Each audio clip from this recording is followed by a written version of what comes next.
Hey guys, welcome back to Clownfish TV. This is Neon. I am here with Kiki Sparkles. Hello.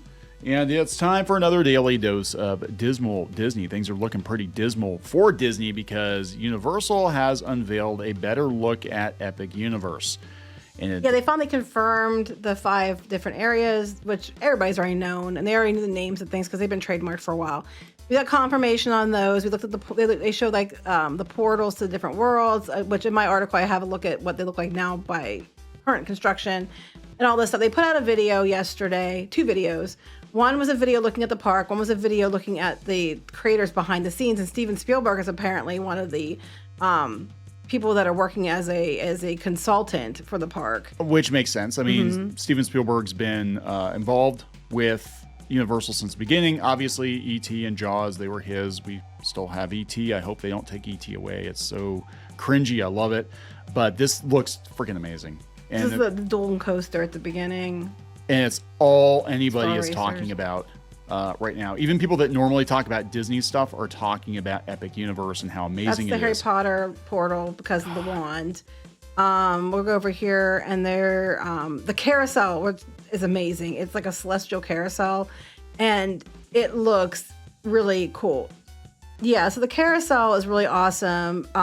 If you go inside of it, it looks like you can keep playing. Yeah, there. You pass through and they all look like little zodiac things and like stars. It's all Celestial Park is like the hub area and it's all star themed. We got the confirmation on that. The How to Train Your Dragon is for sure, which we all already know. Yeah. The Wizarding World is going to be the Ministry of Magic, which is confirmed. They have the Dark Universe, which is the Universal This Monsters. one, which I think is really It is awesome. amazing. I know that actually. I think Universal Monsters is what I'm most excited about. Even though I'm pretty excited about Super Nintendo Land as well. If they do it right, because I was not impressed with Universal Monsters at the Halloween Horror Nights. The last time we went was 2 years ago. It was just like a reskin of the Mummy and with vampires in it. I'm like, no, you have to do like proper Universal Monsters. Well, there's going to be a huge mansion that's going to be a whole ride and everything inside of it. It's going to be pretty impressive. So yesterday they sent out press releases with these videos and shots, different images. Celestial Park's the center. There's the entryway. This is the it's like when you're coming into the area. Go head down. Starfall Racers is the dueling coaster. Yeah, people thought that Celestial Park they thought was going to possibly be Star Trek or something, and but I like this. I like the idea that it's a unique park-specific IP. You said it reminded you of Epcot, what Epcot used to be. It does. Going through, you look at the video and you go through it, and it's like this reminds me of almost like a more primo version of Epcot. Down to the music and everything. Down to the music. Like I don't know if they got the guy because a lot of Disney Imagineers are working for Universal now. That's true. So they have the Starfall Racers, which we knew about, which is a dueling coaster. Go down. The Constellation Carousel, which we saw because I said about it has different constellations and stuff. There's a water play area. They don't have a picture of that. It's Astronomica. There's going to be the restaurants. There's going to be the Atlantic. And there's Look at that. Now, these are going to be like awesome. the table service ones. The Blue Dragon Pan Asian Restaurant, again, table service. I think the Oak and Star Tavern is going to be quick service. There's going to be a Nintendo store. Of course there is. If you look at the ceiling, look how fun that is. This is beautiful. I mean, this is what I would have expected Disney to do. And if you've been to the Wizarding World and you put the Wizarding World side by side with Galaxy's Edge, you know, and side by side with like Toy Story Land, I'm sorry. Like they're doing it better at Universal. They're doing it way better than Disney's Disney has doing it. come up to the level, or Universal has come to the level of Disney, and that's what they should be afraid about. But if you go down here, they're talking about here's the entryway to the Ministry of Magic. And the Ministry of Magic attraction, you're going to travel through like Floo Powder, and it's going to be they have the whole street, like the whole like French, like Parisian streets and stuff there. Like you see in the buildings, it's kind of like what you see in the France Pavilion, leading back to Ratatouille, but like on steroids. If you go down, here's what the current status of the build is. So I knew what it was, so I saw it because I follow BioReconstruct, which if you like seeing the construction progress, highly recommend. Go down. Super Nintendo World. The entry portal is pretty awesome. Yeah. I think. Now, it's nowhere near done. If you go down, BioReconstruct has the current status, which is nowhere near. Yeah, but here's the thing. They beat Disney in that regard. Universal can put stuff together very quickly. Yeah, it's going to be open next year. Yeah, you look at this and you're like, how? Because this would be Disney 2 years into one coaster. Pretty much. Go down. The How to Train Your Dragon Island, Isle of Berk, this is the entryway for that one. And then I have the current status of it right there. And now the cool thing is when you come into the park, it's going to look like in the movie when you were coming in and they had the two, like, when they were flying in on dragons and they had the statues there and it was like water. This is going to be filled with some water and it's going to have that look when you come into it like you did in the movies. Go down. Dark Universe. That's I awesome. absolutely adore Dark Universe. I think I'm most excited about Dark Universe. That's really cool. I'm like, I hope this has like Halloween Horror Nights vibes, like the whole land. I am a little worried though. I encounter experiments from Dr. Victoria Frankenstein. Oh, well, whatever. I'm like, okay. As long as she's a scary bitch. And I don't care. and here's the current status of the portal. I already knew what it looked like mostly because I follow this all the time. So that's where the things are at right now. It looks to be amazing. Oh my God, yeah. I mean, levels of immersion that Disney was going for, and I can see them going for it with Galaxy's Edge, but Galaxy's Edge just comes across as like a Moroccan flea market. Yeah. Because they didn't want to focus on any scene in particular film, which I think was a mistake. They wanted you to make your own Star Wars story in a Star Wars adjacent land, and I get what they were thinking.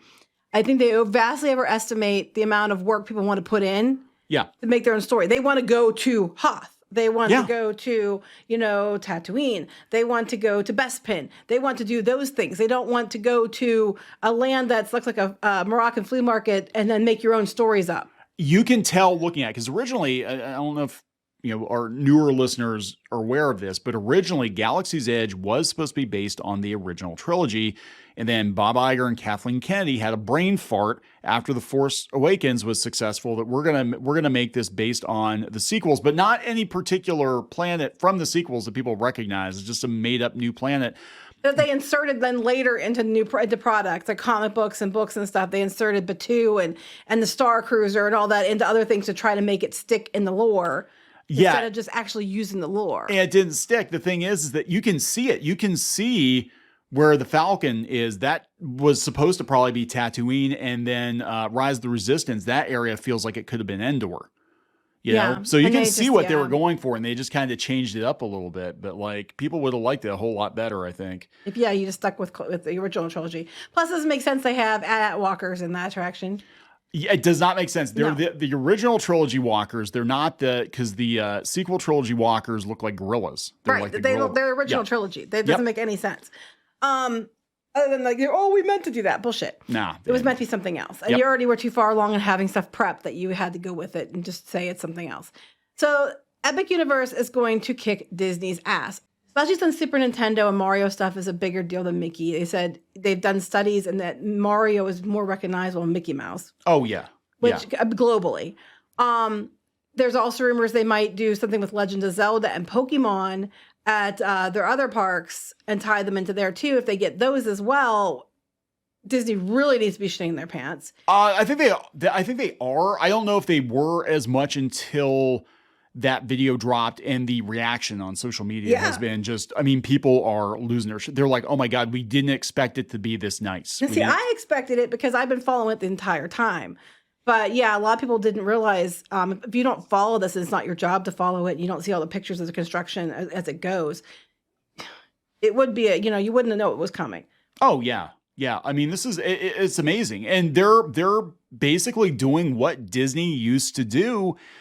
And they're probably doing it partially with Disney's money. They're probably taking some of that Hulu money and rolling it right back into Epic Universe. This thing is expensive. This is an expensive park, but my God, when this is built, this will probably be the most impressive theme park in Orlando, if not the country. I think it's going to be incredibly impressive. And then they're like talking about Disney. Well, meanwhile, what Disney announces, here's a reskin of this attraction. We're going to redo the song to Country Bear Jamboree. We're going to reskin Dinosaur for Indiana Jones, which is basically what they have in California. Cheap stuff. They have like, look, we're going to put a couple carnival type rides in, based on Encanto or Coco, and then have stores that you can spend money at. And they need to have a massive. They need to be offering what's behind Big Thunder Mountain and things like that. They need to actually move forward on that stuff I don't think to they bring people can. in. I don't think they can I don't think they either. have the money. I don't think Disney has the money to compete with Universal. I don't think it's not even just that. Now they have the as long as the new Florida Central Florida Tourism Oversight Districts in there too. It's not like what was Reedy Creek where they can just move ahead. And in California, they're trying to win over the community in Anaheim and the people on the council and stuff right now to get their expansion approved over there. But they have to jump through hoops there, like everybody else does. Where over in Florida, they could just pretty much do what they wanted. They can't do that now. No. So this is not good. I mean, we've got Attractions Magazine put an article up saying that Epic Universe may be a bigger threat to Disney World beyond the obvious reasons. So what are some of the things that they are saying in this article? Well, they're talking about they said about the fact that, they're bringing it up to the level of Disney. Yes. And they said that their Universal Creative is arguably as magical as Disney Imagineering. They're talking about the cost because they said a lot of people are upset about Lightning Lane and you have to pay for your, pay to get on the lines on some rides and things like that. And they said that Universal, you don't have the lines. I mean, you have lines, but sometimes they move faster in regard to the fact that most people don't get the express passes. Express passes at Universal are way more expensive than Genie Plus. I want to make that abundantly clear. They are very expensive. Some of the hotels you stay at, you get it automatically by staying at the hotel, which means if you can get a deal at that hotel, it might be a better way to go for you. But most people don't buy them because they're so expensive. So you don't have the tie-ups in line. Like with Genie Plus, people are complaining because you go in, and everybody is buying Genie Plus. Yeah. And sometimes the Lightning Lane or the lane for Genie Plus that you booked is longer than the regular line. But when you're going to get through, they'll let 50, 60 Genie Plus people through for 10 of the regular line. So people that are regular line are complaining because they're basically forcing you to spend more money to be able to actually get on attraction within a timely fashion. They're arguing that there's not as many people that buy those at Universal, so the lines aren't as bad for people at Universal. Well, they're also saying that the best thing that Epic Universe could do, and I hope that they actually learn from Disney and don't do this crap because it's confusing. Oh, the reservations, yeah. Yeah, it'd just be like you pay to get into the park and that's it. Yeah, because Disney World dropped the reservations unless you're an annual pass holder because we don't want that unfavorable mix. Unfavorable mix, yeah. So you still have to have reservations except for the good to go days if you're an annual pass holder, where everybody else, as long as they have a date-based ticket, just gets right in. Yeah, this is... I don't know. I mean, look, I don't think Epic Universe is going to be cheap. Trust me. I don't think it's going to be cheap. And I'm sure they're going to... They even admit they might turn around and do something like Genie Plus, for it, which is possible. Yeah, they could, because I mean the demand might be so high, especially for Super Nintendo World. The demand initially is going to be so damn high that they're probably going to have to do something to, just kind of. Because right now the Express Passes, the price point is very high, and a lot of people don't buy it because it's high. So they don't usually run into the fact the standby lines move, as opposed to Disney where everybody and their brother's buying Genie Plus, and it just plugs up both lines. Yeah, so they're basically saying that Universal, if they're smart, they will look at what the complaints are with Disney and they will address those complaints. Again, I do not expect it to be cheap. I think Epic Universe is going to be priced accordingly. Given how expensive it looks, it's going to be they're not going to do budget cut trips to this thing. And they say here, like with the opening Epic Universe, I believe we'll see a lot of Orlando visitors now spending at least half their visit at Universal Orlando, where they previously spent the majority at Disney World. And maybe Universal Orlando will become the resort to stay at with guests hopping over to Disney World instead. And that goes along with what you're saying, because we keep seeing more value resorts and more, there's a better value for guests at Universal. They're willing to give you discounts on parks and all that, more so than Disney. We actually talked about doing that before, because the last trip I took to Orlando, I took the kids and we just went to Universal. We didn't even go to Disney. Mm-hmm. And I think we had our annual passes. We didn't even go to Disney. So I think what could happen, because we talked before about the cost of the hotels at Disney and how absurd they are for what you get. Universal, you can stay at the value over there, the Surfside, the dockside, Endless Summer, and you can get a suite for a fraction of what you pay for a suite in Disney. And it's a nice hotel. I mean, if you're just sleeping there, it's fine. And then, just take an Uber or something over to Disney, or rent a car or something. It's not that far. It's like 20 minutes. It's not that far. So that could potentially be what happens. I mean, actually, I'm looking at this, like if we're going down mostly to go to Epic Universe, I'd be like, we'll spend, 2-3 days at Universal and maybe 2 days at Disney or something. But like, what is there to see at Disney because they're not building anything new, really. I mean, a couple of rides here and there, but like you said, it's mostly reskins. So this last paragraph here, Disney World owns a lot more land and they will still have more theme park than Universal Orlando. But in the way that the Wizarding World of Harry Potter made Disney sit up and take notice of Universal, the opening of Epic Universe next year should have them shaking in their 100% boots. agree. 100%. Just going by what I'm seeing on social media, people that are diehard Disney fans are like, oh my God. And then especially if Epic Universe and Universal Orlando make vacationing easy. And it feels like a vacation because Disney is so focused on trying to control you, to have you plan everything, to pay up charges, just so they can get more money out of you and control you in any way they can. And Universal, I mean, look, arguably, like some of their things are expensive too, but like you don't have to feel like you're as controlled. Like you can actually go where you want to go and you can go when you want to go and things like that. Yeah. On this, I believe I've been to Oga's Cantina. It's ridiculous. I think everything at Disney is ridiculously hard now. It used to be that you could just go to Disney and just, walk in the gate and go have fun, get in line for the rides, whatever. It's always been busy, but there were times when some of the rides were a walk on, and now everything is so regulated.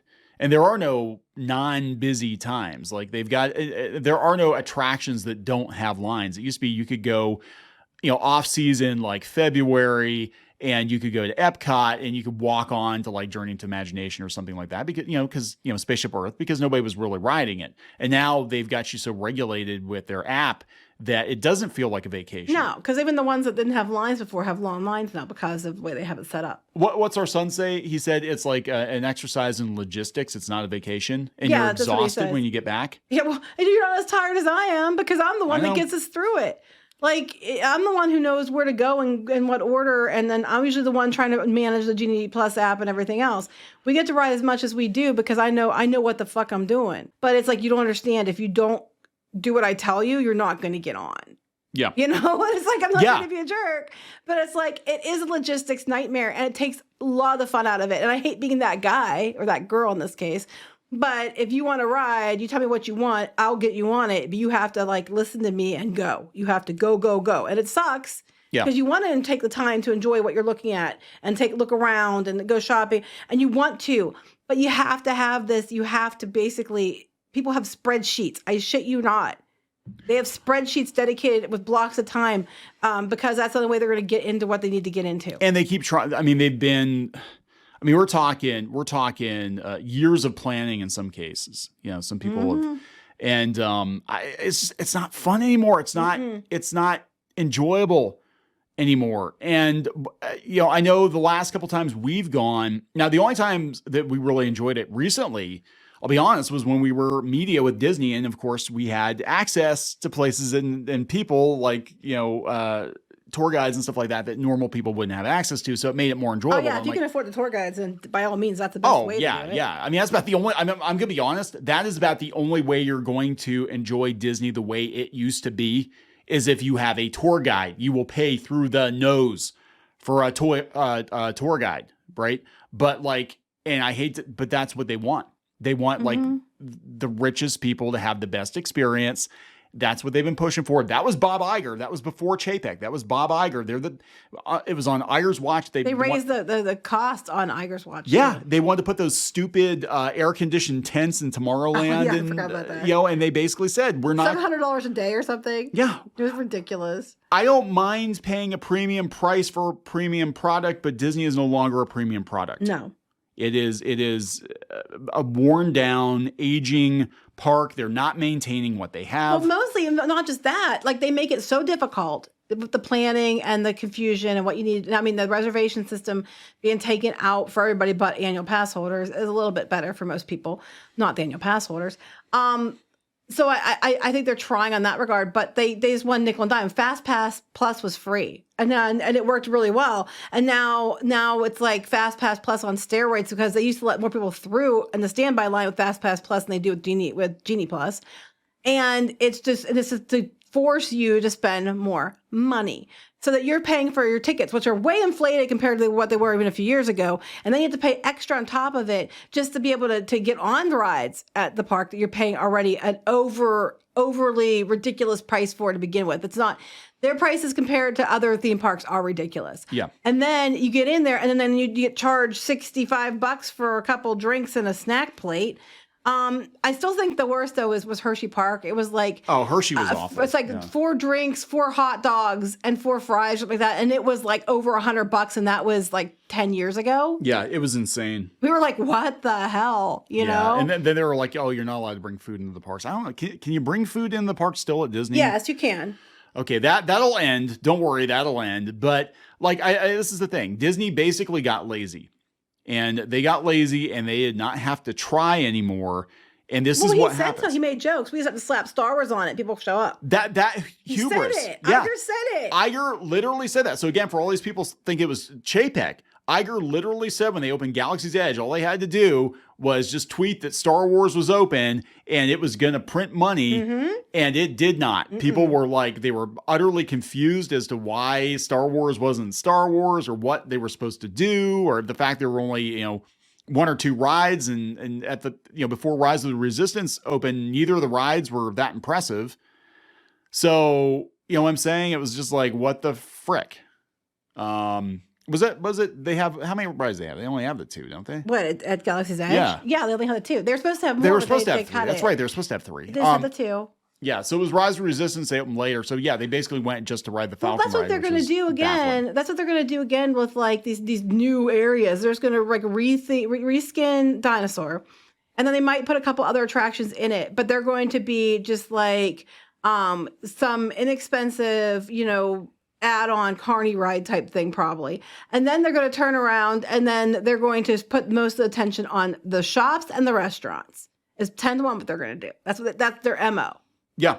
And this looks like Universal, at least, is trying to emphasize the immersion. Because if this were Disney, it would basically be like one ride in the whole damn park and then a whole bunch of shops. Yeah. Or if they could just find a way to make you pay to come in, just give them more money to shop, they would do it. Oh, yeah. Oh, you want to go through one of these portals? Yeah. Okay. That's going to cost extra. The attraction's going to be that you get to see a costume character walk by. There's an attraction. That's what they're doing. They're like in California. They're like, oh, we're gonna bring Avatar to California. Oh yeah, it might just be like costume characters or something. People were expecting Zootopia in Animal Kingdom, Disney's Animal Kingdom, and they're like, no, we're going to get Zootopia, and you ready for this? We're going to redo the projection show on the Tree of Life. Yeah, I'm like, that's what you're going to compete with. Because it's cheap. That's what you're going to compete with. It's cheap. They don't care. All Disney cares about is printing money. Again, we've joked before. If they could have a completely empty park, no rides, no attraction, whatever, and they could pay you to park and they just suck the money out of your wallet. Right. And then you would come in and put stuff on Instagram for them to advertise for them. So you advertise they don't have to advertise either. They don't have. They're not trying. Disney's not trying. You just give them your money. They don't have to do anything to work for it. That's what's so. I mean, geez, these pro Disney people call YouTubers like us grifters.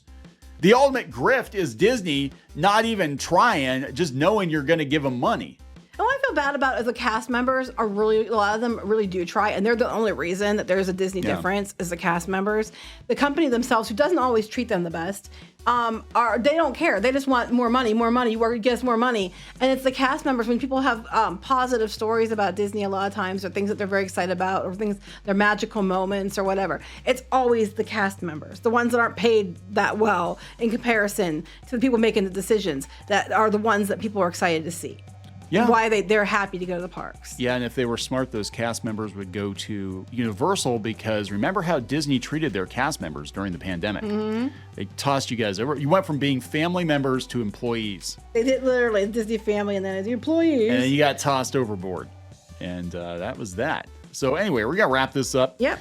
Please subscribe for more pop culture news, views, and rants, guys. Check out piratesandprincesses.net, and also keep an eye out for the Pirates and Princesses podcast, which is returning.